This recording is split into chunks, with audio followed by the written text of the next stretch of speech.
Good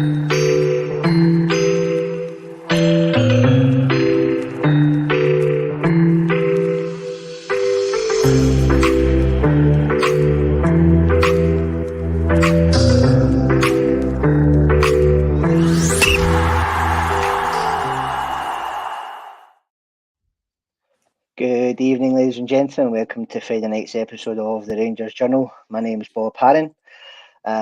Love to welcome my guest for this evening. First off, we'll start with yourself, Ross. How you doing? Oh, I'm super.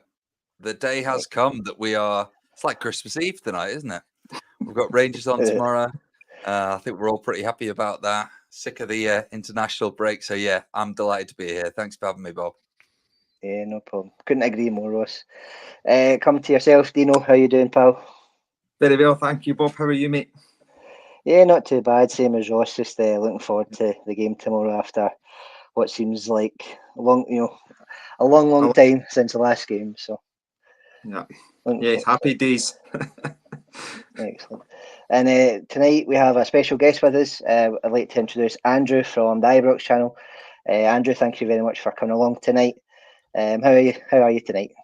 Do you know what? I'm feeling great. It is like Christmas Eve, isn't it? We haven't kicked a ball since Benfica, and it feels like about 3 months ago, doesn't it? We're at such a crunch point now as well. We've got to get back to the football and hopefully win a title.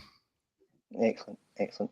Before we kick, hopefully. So just before we kick things off proper, Andrew, if you want to just give your own channel a wee plug, the Ibrox channel, just let us know what you do over there, and then we'll get things started.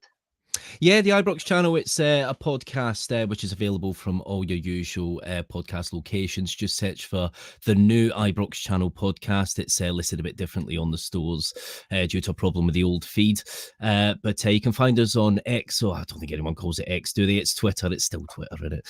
At the Ibrox channel, you can see me talking on there, and I'm on all the socials. Don't use all the others much, but it's Twitter's where it's at, isn't it? And of course, YouTube as well.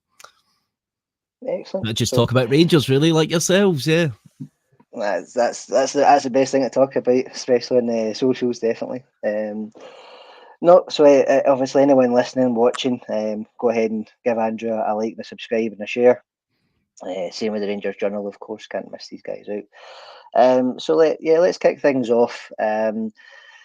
Tonight's agenda, I'd like to actually start off with congratulating the women's team on their cup win over the weekend against Partick Thistle. It seemed like a pretty resounding victory. But I'll come to yourself, Ross. First, I'll just get your thoughts on that, what you thought of the women's success, and obviously that's really the only thing we've had Rangers related over the last couple of weeks to really look at. Yeah, look, we should be super proud, I think. Well, I'm hopeful that this inspires a generation of new Rangers fans that come into our club and can bring diversity into our club. I mean, it's really key, and in this day and age, that we embrace different genders and religions and sexes, whatever that might be, into our club. So we should be super proud. I also just want to take a moment to, as the Rangers Journal, take our hats off to the Partick Thistle keeper. 17-year-old has probably taken far too much flack than she needed to, and that is a part of an established football club like Glasgow Rangers. We should be doing the same, and I think the club have done well with that. I think we should be all proud of the fact that the women's game is on the rise, and they're inspiring new kids into the game, and that's what we're about. We're an inclusive football club. We should be proud of what we're doing, but at the same time, take your hat off to people that as a 17-year-old goalkeeper, I think she's done herself very, very proud. So yeah, hats off to you. Yeah, couldn't agree more. Dino, again, we look at the women's team having done well, continued success, and the women's side of the game. And Joe Potter's got her first silverware as a manager, not only just as a Rangers manager. So, how do you think that maybe sets them up for the rest of the season? Hopefully, they're as successful as the men's team. Well, it sets them up tremendously, doesn't it? continuing just to progress year on year, aren't they? And it's a massive sentiment to everybody involved at the club. And, you know, we kind of forget about the women's game and the progress that they've made because we're so, you know, tunnel visioned on the first team, men's first team, aren't we? But you've got to remember there's a lot that goes on at Auchenhowie. So, yeah, massive congratulations to them. And as Ross said about inspiring a new age of Rangers fans, but also inspiring those around Auchenhowie and Ibrox to you know, because they're setting a high bar, aren't they? So the rest need to follow suit, in my opinion. So it's only going to be good for everyone and going forward. Yeah, excellent. Andrew, what about yourself? Do you cover much of the women's side of the game? I don't cover too much. I don't cover too much of it, but it's good to see the amazing progression that has come, especially over the past 3 or 4 seasons. The women's team is self-funded within Rangers, so it's got its own budget, and there's been a lot of investment that's gone into it. There's been some fantastic players come through the ranks, and the cup final was a great spectacle, actually, because there's quite a lot of the games that can have extremely high scorelines. So Partick Thistle did well to kind of keep it respectable. It was good to get another cup under the belt, and it was good to see Rangers fire on that first trophy, and hopefully they can go forward. It's an interesting league, to be fair, because of course you had Glasgow City, who dominated for quite a substantial period of time, and now it seems to be Rangers and Celtic that are in the mix now as well. There's not a lot that separates that top 3 either, so it's a very interesting league. And I've got a 7-year-old daughter myself, and it's good that she's getting into Rangers, getting into football now. And it's good that there's players like Nicola Doherty that she can look up to, and she can go, you know what, I could do that one day, possibly. So it's fantastic that the women's team's doing so well, and that it's got that investment now that it never had. And it's just a shame that the final got marred by other things rather than actually the football. But it's good to see Rangers get another trophy under the belt, and it's another trophy for the cabinet. Yeah, I couldn't agree more, Andrew. I think, you know, to the points you guys have made, it's again just continued success and builds on the good work that Joe Potter seems to have started over this season, coming in from down south. And I think again we can only hope that, as Dino said, the bar's now raised from the women's side. They're both on a trophy each, so hopefully there's a bit of an internal competition going on to say, well, you know, we're on one each. Let's hope we can go get another one or two on both sides. So again, got to congratulate the women. But you know, as much as we want to talk about the success of the women's side, let's dive right into the men's team. I think the first point of business really would be the Dundee fixture change. Obviously, the last game we were meant to have before the international break was cancelled due to the state of the pitch, and there was obviously a lot of contention around the date that it would be rescheduled for, which I now believe is the week after the Old Firm, the midweek between Celtic and Ross County. Ross, what were your thoughts on that, just over the international break and the kind of discussion that the media seemed to have around the date and the postponement initially? Yeah. Look, I think it's very, very easy for us to sit here and dictate about when games should be played, and if it's not played at the right time, it's anti-Rangers. If it's played at the right time, then it's whatever. I think it's very easy to fall into that category. What I'd say is, look, unfortunately, the situation is that I would actually take it step back a little bit and say it's probably not Dundee's fault. I think it's more of the sort of presence of Scottish football. I would argue, in my opinion, to say I actually think there is a lack of what's the right word, viewpoint or lens on Scottish football to say, actually, do you know what, this is not the way we should be playing football.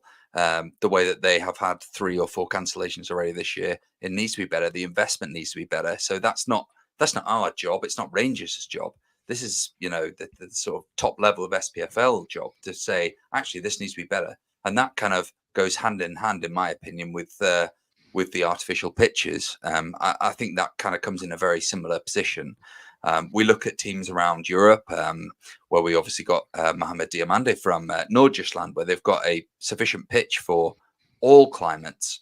So is there an argument, and I'll maybe put this out to the panel here, is there an argument to say that there should be an all-weather pitch over a certain hemisphere that, you know, that allows more games to be played? I don't know what the answer is, but what I guess my point would be, I probably wouldn't blame Dundee for that. I think they did try and put the game on. If I'm being honest, they're going to lose anyway, aren't they? So it's regardless of what they do. So let's see where we get to. But yeah, I'd be interested to hear the other lads' thoughts on that. Yeah. I mean, do you know what's your thoughts again? The kind of last minute call out from the ref for the cancellation, and the state of the pitch was obviously a massive discussion just as we were at international break. Just want to maybe get your thoughts on it and see where we lie as a nation, and specifically the SPFL. Yeah, well, if I recall correctly, was it 2-3 years ago, Rangers offered to pay and head, an investigation into Scottish football. And the purpose of the investigation was, to find out why are we continuing to be given such crap sponsorship deals at all. And obviously, amongst other things, about the charlatans that are running our game. And the reason that it happened up in Dundee, in my opinion, is a lack of funds, is a lack of people being able to actually manage the pitch. Look at Ibrox, right? So fair enough, we're an elite club in comparison to Dundee, but our pitch is 365 days a year looks like a bowling green, because it's kept properly. Whereas Dundee, I've read 2 or 3 things, and I'm not going to go into it because I don't know too much and I don't want to say the wrong thing, but it's not being kept properly. So of course you're going to get problems because we live in Scotland. So if we had more money coming in to Dundee through sponsorship deals from league sponsors, from Sky, from the television deal and whatnot, they'd then be able to afford to pay to keep the pitch in a condition that's going to be playable to have games of football on it.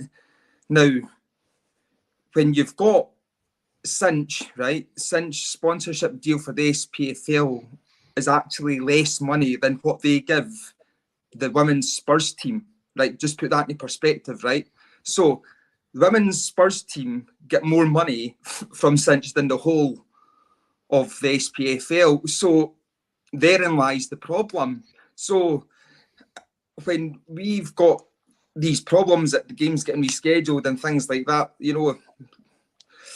take the positive with the negative, that we've been knocked out of Europe, so playing a midweek game's actually probably going to be more beneficial because we've been in that cycle, haven't we, son? To have a midweek game, it's fine, as Ross says, we'll win it anyway, but that's where the problem lies, is the funds and the lack of money coming into Scottish football. And everybody else, bar Rangers, seems to be happy with that. However, I do think that teams rejected it because it was Rangers. If it was any other club, they may have been a bit more accommodating to it. However, mind if I come in there, Dean? Yeah, go ahead. Yeah, is that all right?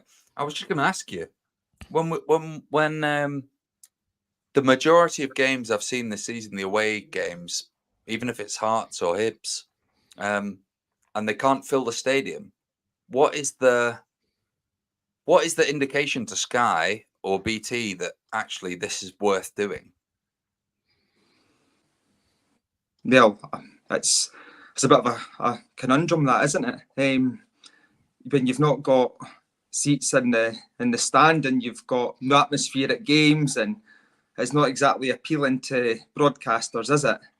But then if the people in charge of our game wanted to make our game more interesting, they could. Yeah. I mean, there's countries that are in comparison with us in terms of standard of football and population, things like that, that have gotten themselves deals from streaming services and across Central Europe, which are actually just like totally and utterly knock our crap deal out the park. It's actually embarrassing. We got to the Europa League final 2 years ago. That's quite an achievement, and yet we don't really seem to have a league that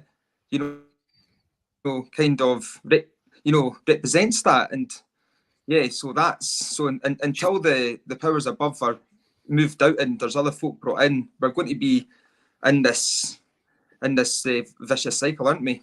Do you reckon it's chicken and egg then? So we almost need to promote it to get the fans in to then allow that to prosper further. Do you think it's an investment piece?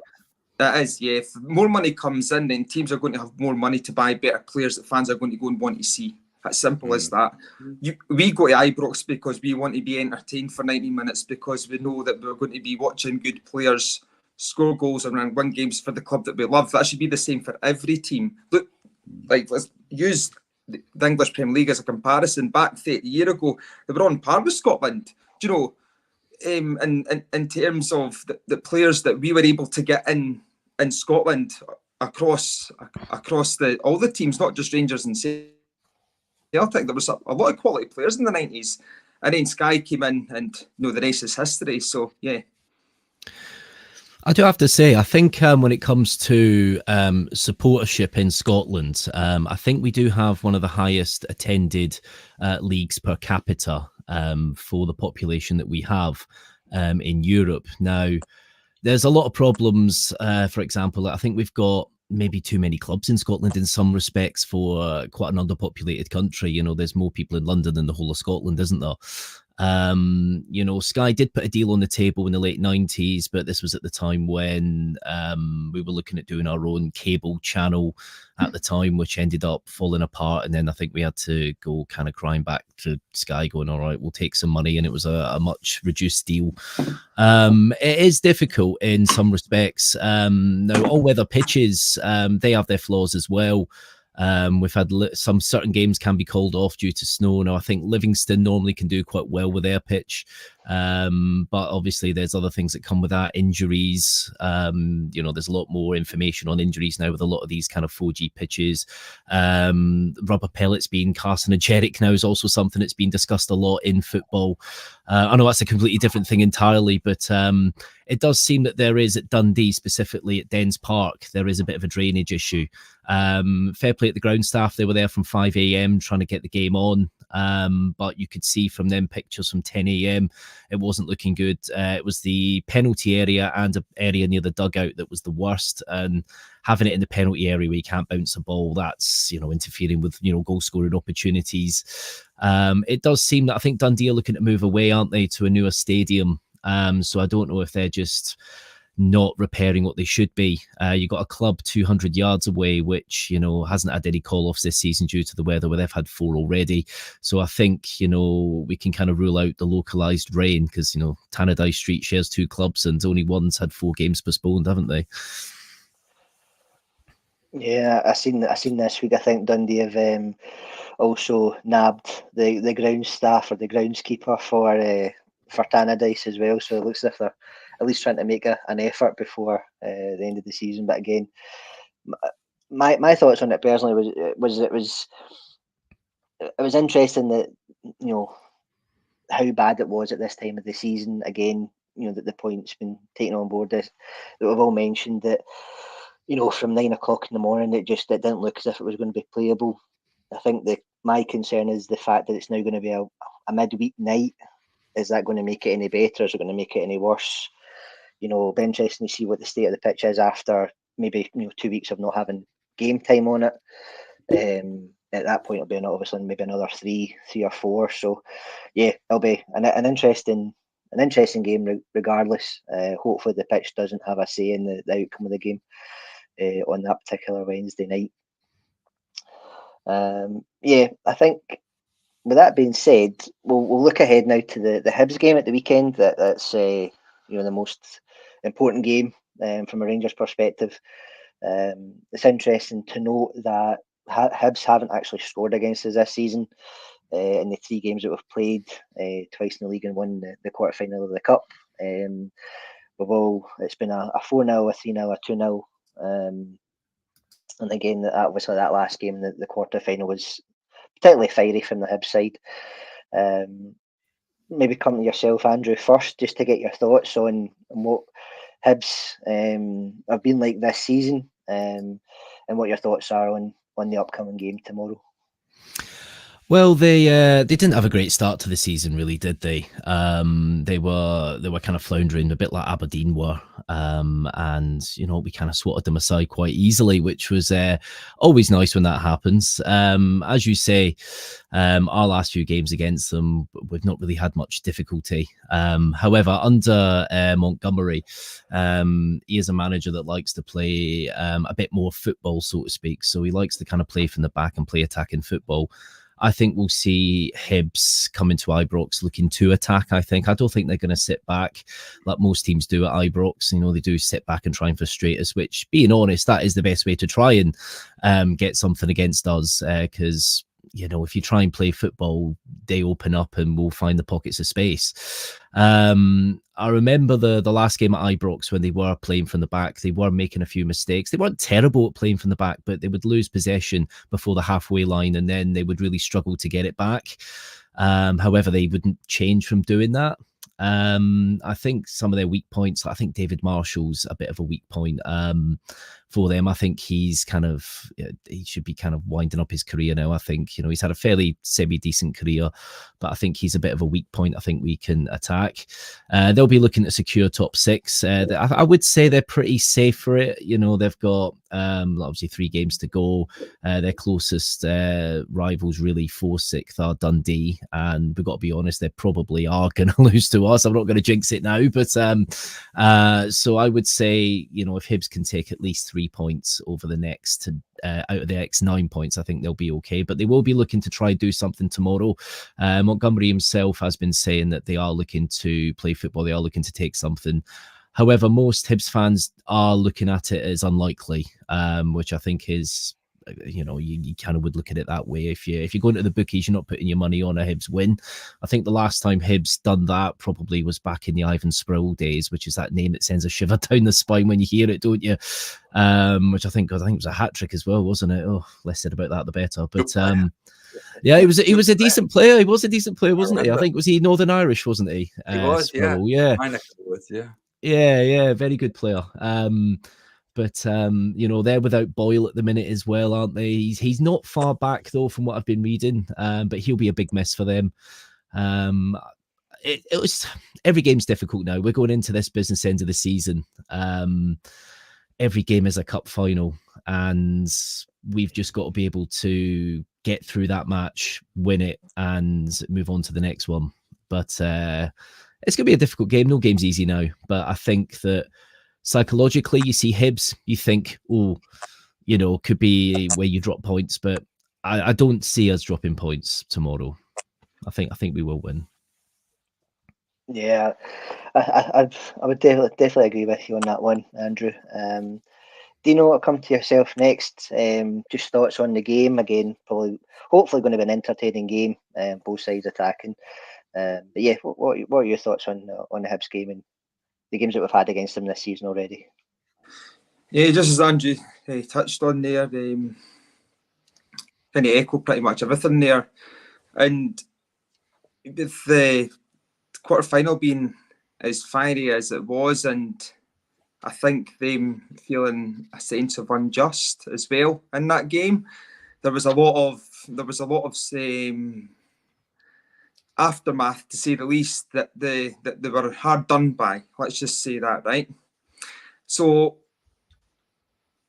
when that's, I think, ingrained in you, you've got a point to prove, haven't you? So I think that's going to be in them tomorrow when they do come. They're going to be, I'm expecting a scrappy game as well tomorrow, like the quarter final. That's what I'm expecting the tempo to be like for a large part of the game. I do think we'll win. I think we'll, but I'm expecting a scrappy game. And you know, with us losing our last 2 home games, there'll be a lot of pressure on us to get the victory tomorrow. And we're needing the big players. We'll need the big players to step up, especially, you know, the ones that have been there and that have won the league, and, you know, need to give the arm round the shoulder to the other ones, and we whispers in the ears and things like that. And we're going to need, because Hibs are going to come at us, so we need to be ready to handle what they hit us with, which we've got, you know, enough to combat that easily. So yeah, I'm expecting a good fiery game that will win. Sure, Dino. Yeah, good points. Ross, what about yourself? Obviously, taking into account, you know, they've not scored against us this season. Again, I can see Curry's comment. why did I mention that? It's probably going to be the kiss of death tomorrow. But yeah, what are your thoughts on the game? Do you think they'll be scrappy, as Dean's kind of mentioned, or maybe a bit more entertaining? Oh, before I do, I've got to give a shout out to my nephew Hunter Graham over in Northern Ireland. He plays for Glasgow Rangers Academy Advanced in Belfast. He could be someone that's going to be we're going to see on the books at some point. Hopefully, he's going to sort me out with VIP tickets every game. So, shout out to you, Hunter. Thanks for joining us on the pod this evening, and Darren and Lindsay as well. I guess, do you know what? I actually think the international breaks come at a bit of a difficult time for us. You know, when you have momentum and you're feeling like you're getting towards that, it's almost like that 55 feeling again. You just feel like things are starting to move the right way. Results are starting to come in. You're starting to feel as though the direction of travel is towards a blue end to the season. I think it's been a little bit of a bad time for us. So that being said, everything I've seen so far from Clement provides me with so much trust that he will have them lined up ready for this game, like it is a cup final. You know, Andrew, you said that before. I know it's a bit of a cliche, but a cup final, genuinely, I think he'll have them lined up for that. It's really encouraging to see that we have players back like McCausland and Sterling, obviously, you know, great players who can really contribute to that starting 11. So I'm really intrigued to see what that starting 11 will be. Am I worried about the result? No, and that has come from a belief of seeing Clement's team time and time again grinding out results, not just winning by 4 or 5. You know, we've seen some great results against Hearts where we won obviously 5-0 at home, but we've also seen results where we've gone behind, and you know, it takes time to build a trust in a manager and his rhetoric and the way that he builds his players up, and also the changes he makes. I think that's really kind of key in this as well. You know, I think we really need to be observant of the fact that he is willing to make those changes. So yeah, I'm really proud of where we've gotten to so far, given where we were, and I really trust in Clement to get us to the next stage. So the way he takes it, I'm happy to go with. So I think we're going to win. I think we're going to win tomorrow. I'd take a 1-0, as probably all of us on the pod would right now. But I think he's going to be the man that actually makes these decisions way better than I could. And I don't know if you guys are the same, but I trust the guy. Yeah, I think since he's come in, he's definitely given us that confidence back. Obviously, he's mentioned about his own 4 pillars. And again, that's maybe a good segue into the predicted lineups that we kind of sent over to yourself, Ross, to show if you want to fling them up. Maybe Yeah, take a wee look through.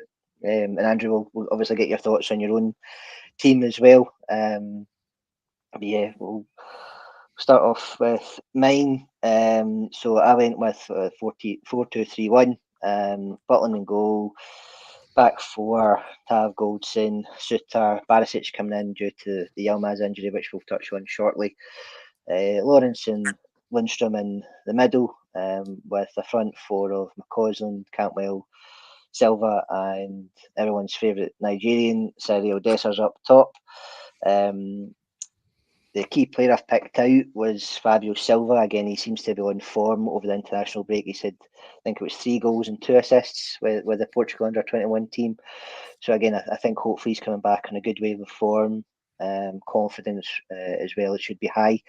And hopefully he can give us some magic tomorrow with a good win. I'll open it up. Thoughts?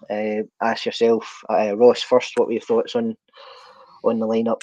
Any? Yeah, look, I would be happy with the lineup, and I wouldn't be concerned. I think my lineup's slightly different. I think Barisic, and I put it on our WhatsApp group. I think Barisic is definitely on the way out now. So for me, it's about how do we bring in the players that we do have, i.e. Sterling, where he probably will be I hate to say a Phil Neville who can play a number of positions, but someone that can actually be very versatile. Like a Leon Balogun did. I remember he played right back against Celtic. I think Sterling could do a left back job very well. So my only change to that would probably be Sterling at left back. I like the fact that you've put Lawrence back in. I haven't done that in mine to bring Cantwell back in. One other question I'd probably pose back to you, Bob, is do you think Ross McCausland has done enough to, in maybe the past 4 or 5 games since he was injured, to actually warrant that position? My argument would be probably not. I think he's had a great start, and a lot of players do burst onto the scene very quickly. And yes, there's trust there. Yes, the boy will 100% be a talented player, and he scored big goals for us when we've needed them. But do you reckon he's warranted that? Yeah, it's probably a difficult one, Ross, to be honest. I think, looking back on it, I know he obviously had that injury and he had to kind of pull out of the Northern Ireland squad for their couple of games. But I do think that maybe that rest, if he's back in full training, Clement seems to trust him. Again, the argument could be that he could move, Cantwell to that position. I know he's played that previously or earlier in the season, and maybe put Diamandi in the 10 or swap with Lawrence. Again, we seem to have a couple of extra options now since the January window. But yeah, I would give Ross the start just to keep that, give him a bit more confidence. He's played well. It maybe ran out of steam towards the time that he got his injury. But yeah, give him a start. Even give him the first half, 60 minutes, see how he gets on. If he's tired because of the injury, then we should have a good couple of options on the bench to be able to replace him. And just on that, Bob, do you think as the points I mentioned before, do you think that we should be looking at a right winger in the summer transfer window? Yeah, I think, again, probably open up to the guys on this one. I do think there'll be some changes in the summer. I mean, at this moment in time, it'd be hard pressed to say who I would want in on that position. I'm sure Coppin and Clement have already looked at their targets for the summer. But yeah, I do think we need to kind of address that. We've not really got anyone in the squad bar McCausland, maybe Lovelace, but again, Lovelace I think is coming to the end of his contract at the end of the season. So if he doesn't sign another contract and an extension, you've really only got McCausland there as what you would call an out-and-out right-sided winger. I'm not sure, Cantwell's comfortable in that position. Again, I think we would all agree his best position's in the 10. Lawrence could do a job, but again, he's probably fine for Cantwell for that number 10 position or the kind of 8 beside Lundstrom. But yeah, maybe. Cortez? Yeah, if he comes back, I mean, I think that's a difficult thing because we've only really seen him in 3 or 4 games. Do we take the gamble in the summer and sign him? Personally, on the performances he had, yes, I would. But obviously he's injured at the moment, so I do think Cortez would be a good option in the summer. It's just that it's obviously difficult at the moment, just with the injuries that we've had. McCausland's just hopefully coming back from his to hopefully play a part in the run-in. But yeah, I do agree. I think Cortez in the summer would probably be a good option. But if that doesn't comes through for whatever reason, it might be another loan, you know, if there's no obligation to buy. But yeah, it'll be an interesting one in the summer, whether it's him or if Coppin and Clement have set their eyes somewhere else on someone else, I should say. All right, I think probably best coming to yourself, Dino, or sort of go Ross's team, Ross. If you take us through your team, we can go Dino's first. Okay, Dino, if you want to take us through your team, and we'll have a wee chat about that one. So before us chat about it, my bad, I meant Ross McCausland instead of Rabbi Matondo when I text Ross. So for just to give context to our viewers, yeah. So, but that team for me is it's got to be as I said, the type of game I think it's going to be correlates to the team that I've picked. Stirling, I think you're going to get, irrespective of what position, you're going to get a 7, 8 out of 10 every game, and you're going to be needing that. I would even be putting Ben Davies or Yefeko in before I'd be putting Barisic in, and we're going to need a strong foundation at the back there. And Lundstrom, one of the first names on the team sheet, Dio did look a bit leggy in Benfica, but I think this rest would have done him good. He's an absolute baller as well, and in the sort of defensive positions, his ball winning abilities, he's very, very, very good at it. And I think we're going to need that, his box to box attributes. And Tom Lawrence is my key player. The reason being is I've got a funny feeling that he's going to score. We need, I think it's going to be the type of game that we're going to be needing players to stick their head up and want to have a dig, and he's the key man in that area for me. I think in that number 10 slot, if it would be him or Cantwell, I think that's going to be the key area for us tomorrow. McCausland, going back to what you were saying there, Bob, and what Ross was saying, McCausland was kind of, I guess, there was running the ground, maybe so to speak, because he was playing week in, week out for us, and because we don't really have anybody else to rotate with come the summer. Going about players that we could sign. Well, I would even have Seam on the left and Cortez on the right, but that's a different conversation for a different day. I think Cortez would be just as good on the right as he is on the left, and he looks shit hot, doesn't he? So McCausland is, he's had a rest. Michael O'Neill sent him home early for a reason. I just don't think that's been a Michael O'Neill decision. I think that's been a conversation maybe between Clement and Michael O'Neill. I think there's maybe, who knows, I could be far from the truth there, but I think there maybe being an element of that and Michael O'Neill, being the type of intelligent man he is and using common sense, let Ross come home early. So there's a reason for that, in my opinion, that he came home early. So I think him starting tomorrow. And yeah, Silva, again, as you said there, Bob, on his international duties, he's scoring and assisting and stuff, isn't he? He was hit a good bit of form as well there before the international break, and Dessers has got to start. So he's due a goal because since Clement's in, sorry, Ross. I was just going to ask you a question, mate. Look, I've put Diamonde in as well next to John Lundstrom. I guess my question to you, and sorry if I'm jumping in here, is we watched him play against Benfica, and I thought he looked super leggy. Took too much time on the ball. I thought he was probably our weakest player in the first half on the pitch. Do you think that Clement has probably put an arm around him and said, look, come on, let's just settle yourself down. You haven't played a lot of football recently. Take the break, have a good break, recharge yourself, and come back stronger. This kind of real title charge here. Do you reckon that's what's happened? 100%, yeah. That's exactly what I was thinking in terms of when I picked him. And, we're not spending the big money on him for him to not be a part of these, business end of the season games. We're going to be needing and wanting him to start the majority of the games or have, a large say in in the games between now and the end of the season. So yeah, it starts for me. In fact, was it? I'm just trying to think. He scored. Did he not score against Hibs, or is that? Am I thinking? He scored a Was it right St. foot, Mirren, didn't he, was and then it? a left foot. I can't remember who they were against, but Yeah, he scored.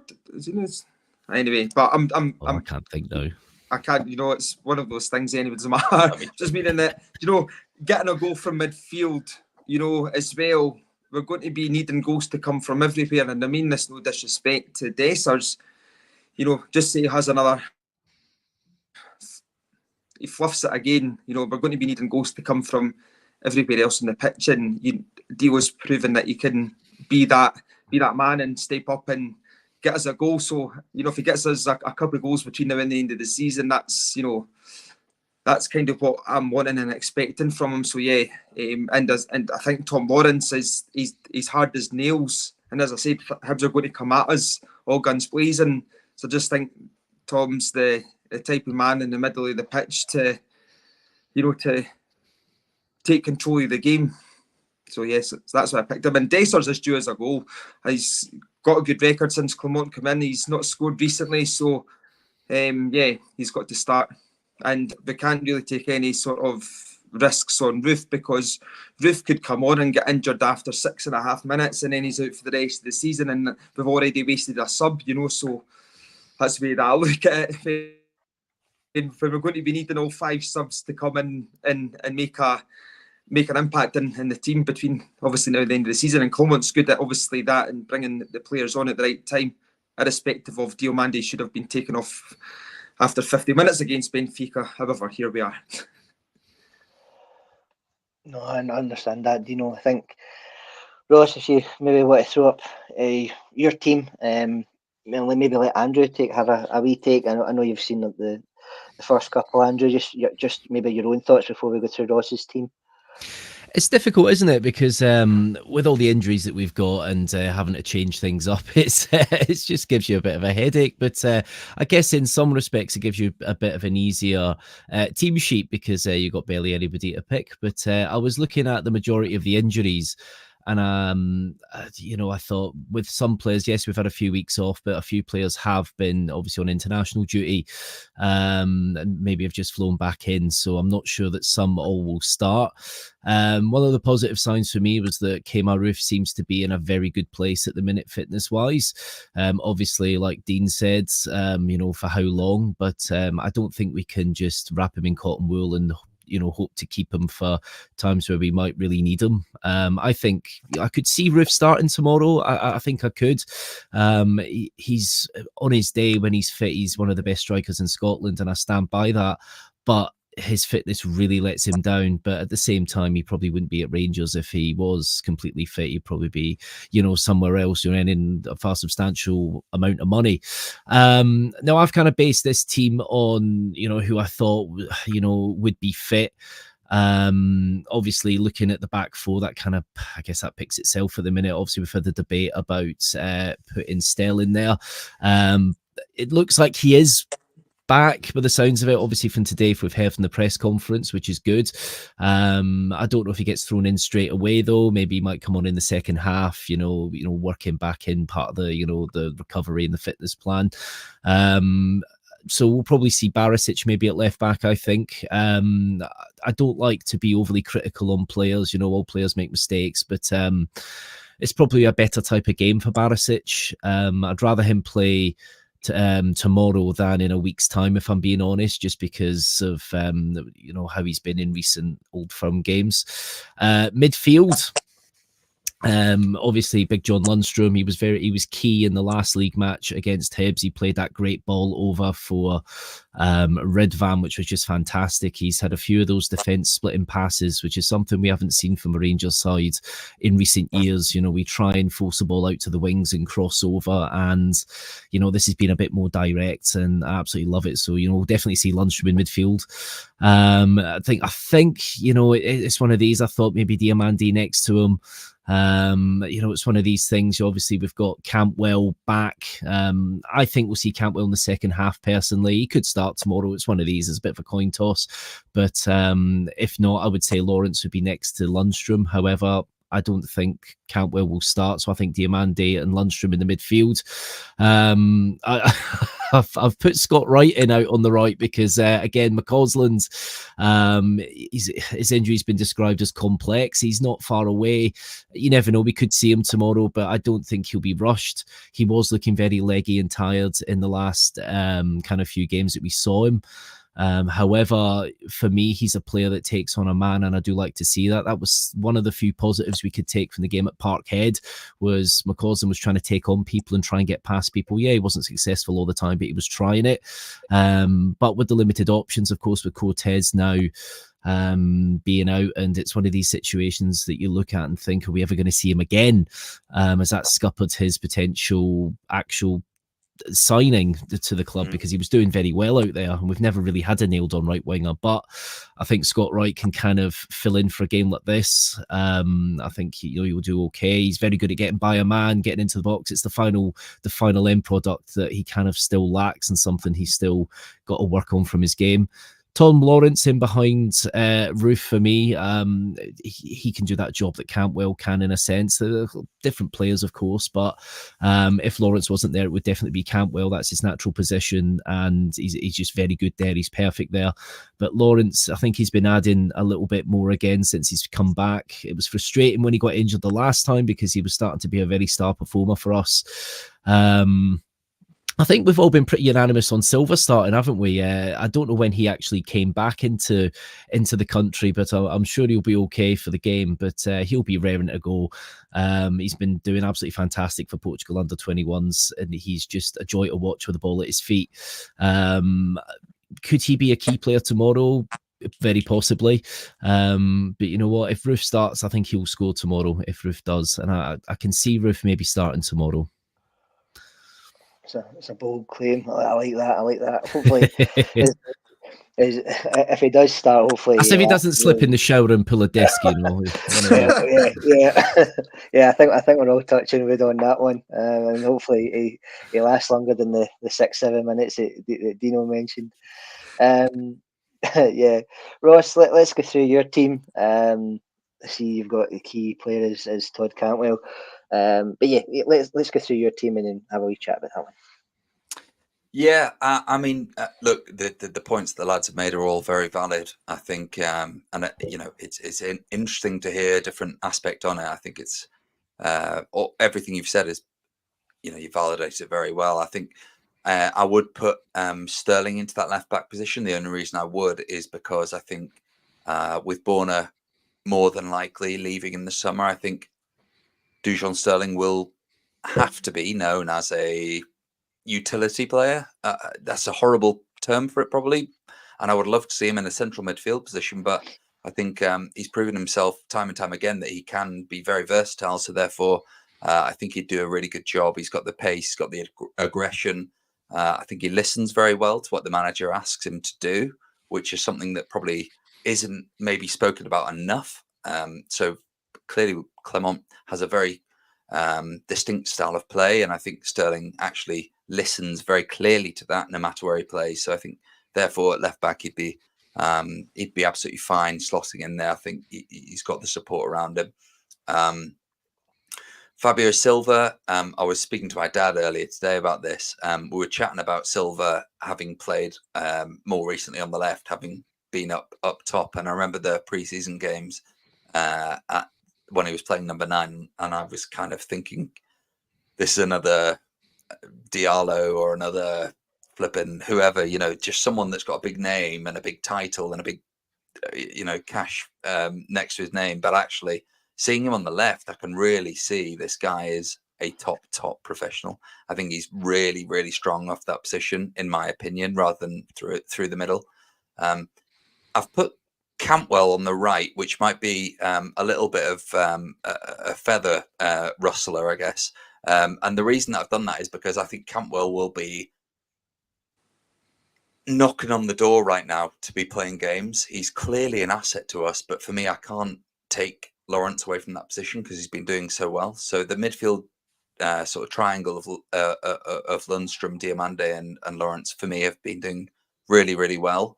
If you can then get Cantwell into that, and we know that Cantwell and Lawrence have that relationship where they can play football very, very nicely. One can go in one position, one will drop in. They know each other well. They can do that quite easily. I think that could be a nice little solution. As I mentioned before, we're going into a game here with a little bit of a break. Okay, that's maybe not where we would have wanted to have been, especially not 2 points behind. 2 points, a point behind, should I say? Yeah. So I think we're going to go into it conservatively, will be my thoughts. I think for me, I've pulled out Cantwell as the key player because I think he's got a point to prove. Lawrence has done a super job in that position. I guess the question I would ask to the panel here is, do we start with Cyril Dessers? And it's probably the question that is on a lot of people's lips. The guy is an enigma, I think, to say the least. Do we put Roof up there, a proven goal scorer? Well, we know if in this, formation, you're going to get delivery into the box, you're going to get service in there, the ball's going to be played in the final third. Is Dessers the right man? Or is Roof a poacher, a man who can score and turn on a sixpence, the right man? I guess in the comments, in the chat here, it'd be great to hear what people's thoughts are. For me, I would go with Dessers. I think the guy has, and I saw a stat earlier. Look, he misses more than he should. We all know that, but still, the guy has the highest scoring percentage rate since Clement's come in than anyone else in the league, and he's due a goal. I think, Dean, you mentioned that. Be interesting to hear what your thoughts are. Andrew, I want to ask you first. How is the Gordon Ramsay restaurant going at Ibrox? It's not the first time I've had that, to be fair, but I've been cold worse, so as long as I get a cut from it, it's all good. It's all good. Now, it's interesting with Dessers. He is very much a form player, isn't he? You look at his goal against Betis, and that was a world-class goal. He turned the defender for some pick and mix, didn't he? And buried the ball perfectly. When he's one-on-one, you can clearly see that he can't pick a spot and stick with it. I think that's his issue. One of the big secrets with one-on-one is just pick your spot. Obviously, things change when you're coming up. We all remember at Parkhead where he wasn't just in on one-on-one, which never happens really in an Old Firm game at their place. But the fact that he didn't even get shot away and got the ball robbed from him because he was taking so long. His hesitation, if he's got a chance to hesitate, then that's where he lacks. But he can be quite an instinctive striker. There's been a few goals he's scored where the ball's just come in the box and he's got some part of his body, not even necessarily his leg, on the ball, and he's scored. And he is, like you say, he is due a goal. He's one of these players that you've looked at. He has a lot of chances, probably a lot more chances than some others, but that's because he's getting himself in those positions that a good striker should do. So maybe some of it has been highlighted that he misses a lot because there are a lot more chances per se because of the positions he gets himself into. But he does have that thing where if he misses a gilt-edged chance, his head goes down and he's probably not going to play well the rest of the game. He's that kind of player. Will we see Dessers? I think we will see him at some point in the game because we need to get everyone up to speed for the game the week after, because you can't have somebody like Dessers not scoring for a few games and then not playing at all the week before the Old Firm. He was top goal scorer in the Europa Conference, wasn't he? If he's on form, he seems to score goals, and that's what he was doing that little period in January, February, wasn't he? It's a difficult one, though. It really is. It's I wouldn't want to be the manager right now, that's for sure. No, totally. I think maybe come to yourself, Dino. I know you have a strong opinion considering you were on the previous pod with regards to Mr. Shankland. But yeah, maybe take Ross's question on Dessers and give us your opinion on that. If it's changed slightly since he did score for Nigeria over the international break. No, it's not. I think I've said this before, but Ronald de Boer done a piece for maybe the Rangers Review or somebody last year about Dessers and Danilo and his assessment of them, basically. And obviously we've not seen too much of Danilo, but the looks of things, he was incredibly accurate with both, in terms of what they would do and blah blah blah. And Dessers he's just one of those players that unfortunately he crumbles under pressure. And I think tomorrow, I've just got a funny feeling that he's not going to get much time to decide where to put the ball if he gets that opportunity.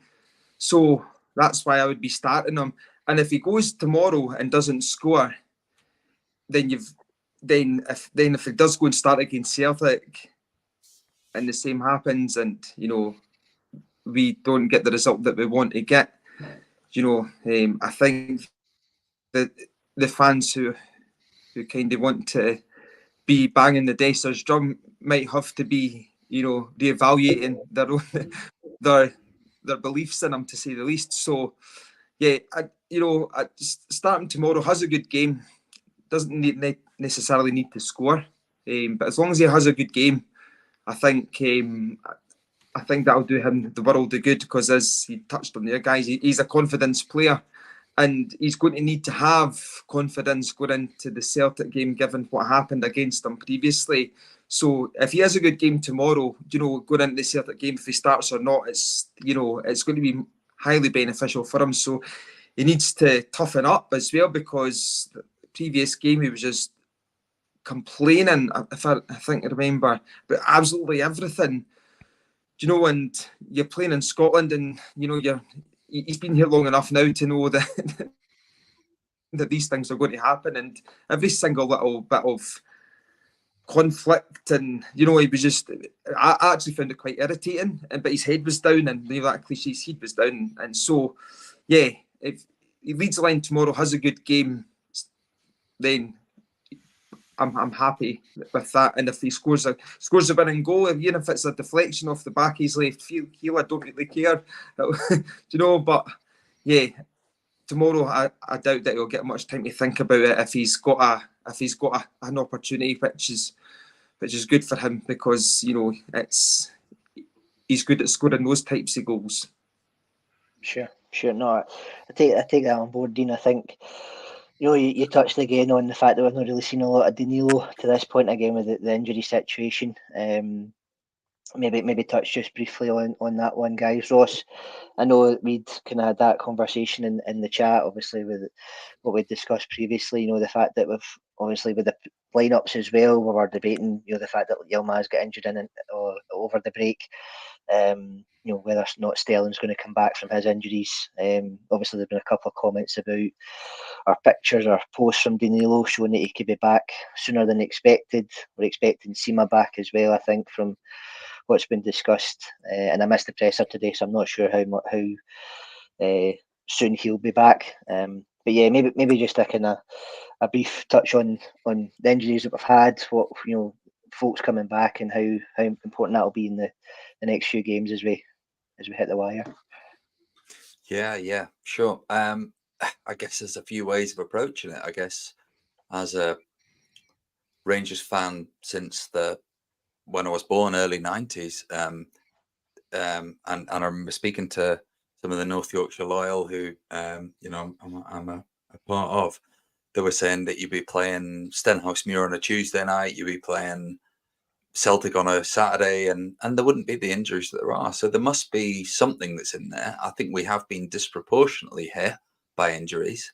You can look across the city and see some of the injuries there, and see probably there's a number of injuries around, and also in England as well. So I wouldn't say that there's a Rangers pandemic of injuries that have been hit. I think there's been a number of injuries that have come into football recently. Whether or not these guys are such an elite level now that the slightest thing will trigger a certain flaw within them, I'm not sure what that is. I'm sure that the doctors and the sort of analysts behind the scenes are doing a much better job than I am describing this, but we have definitely had a number of injuries this season that have rocked us. I think you look Seema, he'd scored, I think it was 14 for the season already prior to his injury. Danilo, who he wasn't the complete article, but I don't think we bought him as the complete article. I thought we bought him in a player trading model, which for the price, I think there's still a phenomenal player in there if we get him right. I think also, little niggly injuries to Sterling, McCausland, Lawrence again. But what I would say is that there's really encouraging signs, right, about the way that we're setting up now. I think you look now, I was saying to Dad earlier, this is the first time, and I don't want to curse this, I'm touching as much wood as I can here, that Lawrence has gone for a number of games. It's probably the most amount of games we've actually seen him in a Rangers shirt without a little shitty injury that just then rolls into another injury, and then it rolls into another, these horrible things, So I wouldn't be too concerned. If I was being really honest about it, I wouldn't be too concerned about how we are at the minute. I think the only question that I think is the hard question is, do we recruit harder, or do we kind of wait and see the team that we could have really excel? And that's a really great problem to have, I guess, a really strong position to be in. I think our defense looks really good. Yeah, Goldson's probably got another year, 2 years in him. I think Tavernier, look, people can slay him. He's a key contributor to the team. I think Yilmaz has stepped up to the plate fantastically. I think the midfield looks really strong. I'd be signing Lundstrom for whatever he asks. I think the guy is critical to how we progress the ball forward. Very, very key player in the way we want to play football. I think the likes of Cortez, Seema, these guys are the players. Look, that they now know the team. They now know how we want to play. They now know the demands of being a Glasgow Rangers footballer. So I think that there are additions that we kind of want to make. The only problem is that Dessus hasn't been injured. There's a part of me that kind of wishes he had been. But anyway, that's another conversation. Yeah, that's definitely one for another day. Scotty will be laughing in the comments. Yeah, Scotty will be laughing. I'm sure he will. I think, you make some good points here, Ross. I think it's always an interesting one where, that we've over the last couple of seasons we seem to have been hit with more than our fair share of injuries. Maybe get Andrew's take on this one. Again, the last couple of seasons it seems to have impacted us. Obviously, definitely towards the end of the season. Do you think that's going to change? Obviously with the players that we hope to get back, and the mentality that Clement seems to have instilled in the group. How important do you think that will be in the run-in?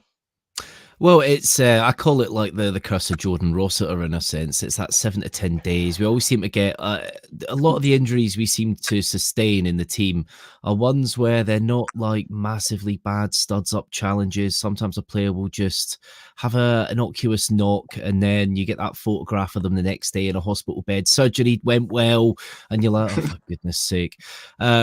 Football with sports science has, changed dramatically over the years. And you look, I think we use a detection system, which uses like a colour light system, which is used in the Premier League. Now, obviously, there's lots of teams in the Premier League that have had big injury problems. Liverpool had that one where when they were signing Ben Davies because they had nobody in defence. So teams do have injury problems. I think a lot of it stems from the amount of games of football that are now played, vice the games of football that were played in the 90s. Football's different now as well, with your wing-backs being far more attacking than what they used to be. We don't play 4-4-2 anymore. It's not relying on out-and-out strikers now. Your team goals come from the whole team now, don't they? And I think as well, European football, that's changed as well. The UEFA Cup used to be knockout, didn't it? Now it's group stage, and there's a lot more games involved. You do have to look though and go, we do seem to have a little bit of an issue with injuries at the wrong times as well. Players aren't being detected that they're going to be breaking down. Some players are playing through injury when they probably shouldn't and should be advised to not, or you're going to make it worse. Clement himself has highlighted, he's obviously plied his trade mainly in the Belgian league, and he's not seen anything like this. It's like the chat about our cryo chamber that was just never really used, probably only used by Martin Bain back in the day. If you ever saw the Sunderland documentary on Netflix, I think as well, it sounds like the pre-season, there wasn't a lot of proper conditioning done by the sounds of it. Now, I'm just going on what has been said. I'm not saying that it wasn't. I'm not the expert here, but it sounds like it was approached very differently to how you would expect. So I think it's kind of just a cocktail of all things coming together. It looked like we were getting better, but then it kind of hit a patch where it's got worse again. But now we're getting players back, and it is the crunch time of the season.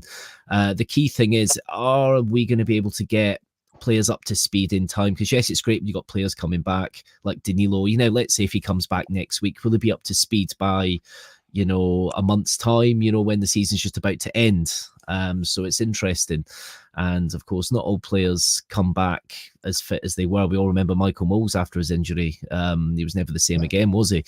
Not saying that that's going to happen. Not every injury does that, of course. But it's great to have the depth back to give the manager a headache to go, right, who do I want to play? Can I play my strongest team? And yes, Clement, though, hats off to him, has been able to work wonders with what he's had, which shows a true footballing manager that's got everybody eating out of his palm and doing the jobs that he wants them to do, which was something that clearly wasn't happening under Beale. So that is a big key as well, of course. So to answer your question, yes, it's good that they are coming back, and they will be very useful. Yeah, no, I agreed. Do you know what about yourself? Again, hopefully we'll have a couple of players back, especially Sima, for the run-in. Yeah, what are your thoughts on the injuries and how we're looking going into the last few games of the season? Well, I think Ross, to echo Ross, touch wood, that, our luck of injuries is maybe behind us for at least the remainder of this season, because, it's not been right for a long time. And it's quite deflating as a fan, isn't it? Because I'm just going to use Cortez as an example here. Right, we're seeing this incredibly quick winger, great coming in, going outside. You're like, this is the kind of get up off your seat player that we've probably been crying out for as long as I can remember. And then he goes and gets injured and he's out for the rest of the season. Or do you know what's? I just like, well, I wasn't surprised. I was like, of course that's going to happen. It's it's been happening all the time for us. So hopefully we can get on top of that, and come the summer the players can get good pre-season, and we can get conditioned, and as the guy says, sports science and everything that goes with it to make the players fitter for longer, because that's obviously something that's been a hindrance and held us back in certain areas. But just going to touch briefly on something. I went to John Brown and Charlie Miller and a few others one night in the Loudon a few years ago. I think Stevie Clifford for the Four Lads was hosting it anyway, and John Brown being one of the speakers, and he had said, I think in the 9 in a row season, his Achilles went at the start of the season and he played the whole season with knackered Achilles. I think I'm right there, but I might not be far off if I'm wrong, if that makes sense. So what I'm saying to is, it's, things, it just shows you how much things change, because I can't imagine anybody being able to do that these days. So, and there's far too much football played. I remember that, I don't know how you pronounce his name, is it Courtois, the Belgian Real Madrid keeper? He said that, it was ridiculous amount of games that players are playing these days between internationals and all the competitions for, league football and whatnot. So, far too much football gets played. Hence why you do actually need a squad of 22 to 25 players that are going to be able to play sometimes we play 60 odd games a season. I think that's just ridiculous, isn't it? So, and having Sima back, having, the players coming back, even if they're not up to speed, to echo on what Andrew said there, hopefully they're able to have some sort of impact. If it is, even if they're not up to full speed, just having them back in and around the squad is a massive Brucey bonus for us fans anyway, because I think up until Seymour got injured, he was probably our best player along with Butland. So that's going to be a big, even just his presence in the changing room, is going to be good for the guys, and lift a few heads and put a few smiles on faces in and around the team. No, I agreed. All right, gents, we've ran slightly over the hour, so I think we'll look to wrap it up. I think the first thing we probably should do is actually get a prediction for tomorrow's game. So Ross, I'll come to you first, if that's okay. Your prediction for tomorrow. Yeah, I'm predicting strong start. I think it'll be 3-1 to the Famous. Just want to say thank you for everyone for watching. Please do like and subscribe. It means a lot. Thank you, Andrew, for jumping on as well. It's good to see you on here, buddy. And thank you to the other lads as well. Absolute pleasure to be on here. Please do like and support our podcast. Only small, but from small acorns doth great, what's the word? Oak trees grow, I think it's something like that.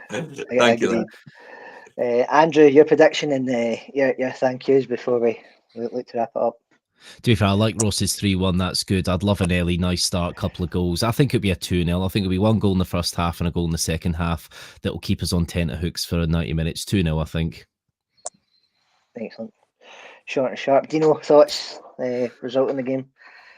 I think it's going to be a scrappy game. I think Hibs will come at us, so I'm going to go for a 2-1 win to Rangers. Oh, they're going to score against us. That's going to be a tough one. I think for myself. Just when you said obviously they've not scored against us this season. Again, getting back to what I said, I think they've got a point to prove. So yes, that's in my head. Sure. Any thanks as well before I sorry, of course. Thank you to everyone for tuning in. As Ross said, please like, subscribe and share. And again, thank you to Andrew. Nice to meet you, mate. And hopefully we get to cross paths again. Yes, good to meet you, Dino. Cheers, mate. Excellent. I think my own prediction will probably be, I'm going to say a 2-0, hopefully an early goal. Hopefully get us on easy street early. But yeah, hopefully a win's a win. That's all I'm looking for. 3 points. Again, I'd like to thank Ross, Dean and Andrew for joining us. Andrew from the Ibrox channel again. Please hit a like and a subscribe and a share for him. Thank you again, Andrew, for joining us tonight. Thank you for having me. Not a problem. Hopefully it'll be the first of a few guest spots going forward. Again, my name's been Bob Harron. This has been the Rangers Journal. Again, echo the guys' thoughts. Please like, share, subscribe. Have a look at the videos from Kai. They've been really good so far. Thank you for watching tonight. I know we've run slightly over the hour, so thank you for staying with us. Everyone in the comments, everyone that's interacted with the show tonight, it's greatly appreciated. Hopefully we get a win tomorrow. Thank you for watching, and we are the people.